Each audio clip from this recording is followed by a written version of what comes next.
Hi, welcome to my channel. Today we will be talking about 3 different things. My personal tenure with the yo-yo diet from 125 pounds to 155 pounds, everything in between. Why I'm done with extremes, where my body is now, where I'm going, and a documented process of this whole journey. Throughout the channel, I'll use different tools like wooden gua sha.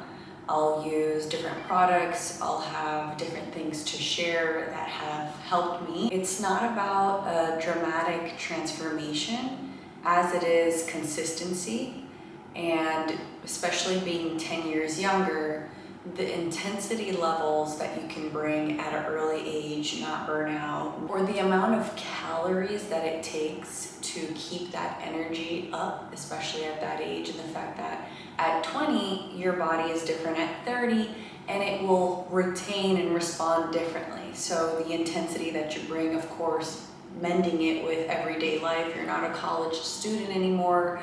You know, you may not be walking 20,000 steps anymore. So truly this is a realistic starting point about my transformation, and knowing that other people undergo their transformations along in various different stages. The real struggle that people don't talk about, other than the weight, because that's just a reflection of what was happening, the mental cycle. Saying, okay, I've done so much, now it's time for a 3-day fast when you've never fasted before. Or saying, okay, I'm feeling sick, I'm high inflammation, I want to do better, I'm gonna cut out meat and dairy. You know, being able to say, okay, this is happening in my life, I'm gonna totally cut this off, or I'm going to do this or that. And it's turned out worse for me when I've done that, because when you cut things out, it's, unless you're never gonna bring them in your life again, they're gonna do more harm than good. And that's why being able to slowly, incrementally eat less and less and less of that, but not cutting it out. The real struggle is not necessarily the weight, it's the mental cycle. The weight and the physical is just a reflection of what's going on mentally, internally. So knowing that you're always starting over, the accumulation of feeling that failure, falling off after an outing or a weekend and having to restart. Personally, I was either all in, super extremely disciplined, where other people would take notice of my discipline, that it was that extreme, or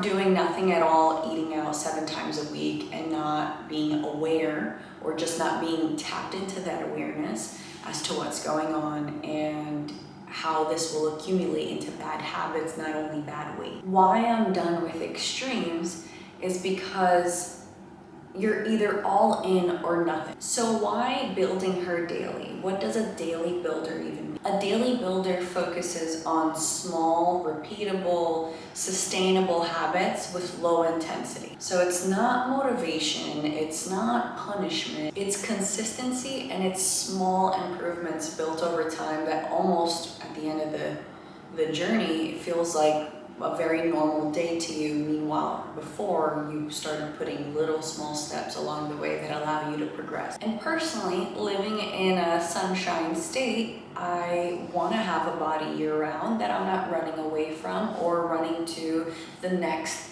guru about what I need to do, because only you know your body the best. You know how you respond to fried foods, you know how much you should or shouldn't be intaking. Once you start, you know, having a little more information about what is actually caloric in volume versus not, like oil and peanut butter versus, you know, a bunch of cauliflower. Like, I tried to eat 600 calories of cauliflower, and it was like this amount of volume. It was so much food, my stomach could not fit it. But 600 calories and medium french fries, I could do that in like 3 minutes, right? So coming from a heart of somebody that is a foodie, that enjoys outings. So I've been 155 pounds at my heaviest, and I've been 125 pounds at my lowest. And now I'm 145 pounds, so I'm 10 pounds less than my highest.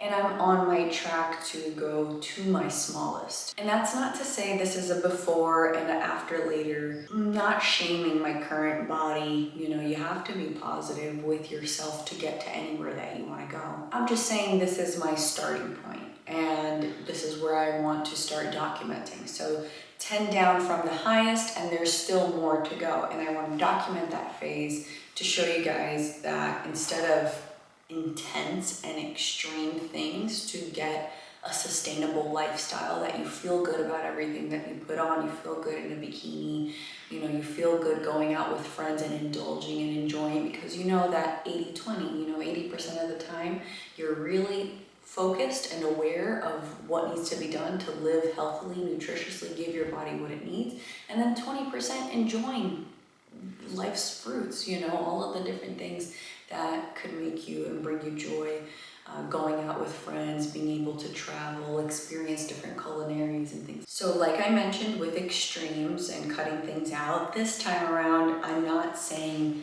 anything is prohibited. And that's the biggest change, because usually when I say, okay, meat and dairy, you know, cut this out, or cut fried foods, or cut sugar, cut salt, cut whatever, it's harder when you then introduce that into your life later, if you do. And it's also not sustainable, you know, being able to have a lifestyle where you travel, you maybe have outings, or you'll do different things, or holidays, whatever it may be. Staying away from a certain thing because you know it's a danger field. So here's what I'm doing differently. This time around, no crash diets, no cutting out entire food groups. The fries are not the issue.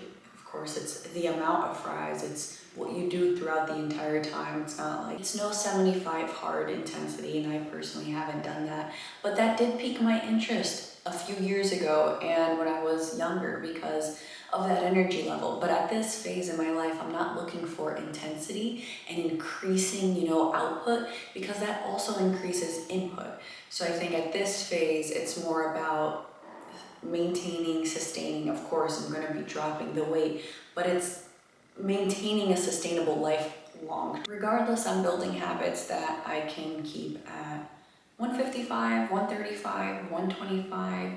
You know, it's all about where am I trying to go and what's going to help me. So I'll be doing weekly check-in. I'll be showing different habits, what's working, what's not, what could be better, mindset conversation, the wins and the resets in real time. I know I wish I could look back 10 years, 5 years, and see all of my documenting throughout the process, my growth, what worked, what didn't. And so this time around, I'm saying, that's it. I'm gonna start documenting the journey, everything that works for me, everything that didn't work for me, and see how we grow together.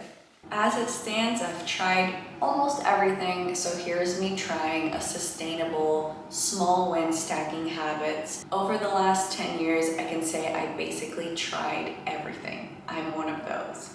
So this time around, I'm saying less of doing everything and more of doing the small habits that I can build. Building her daily is a movement, and I hope you can join. Subscribe below.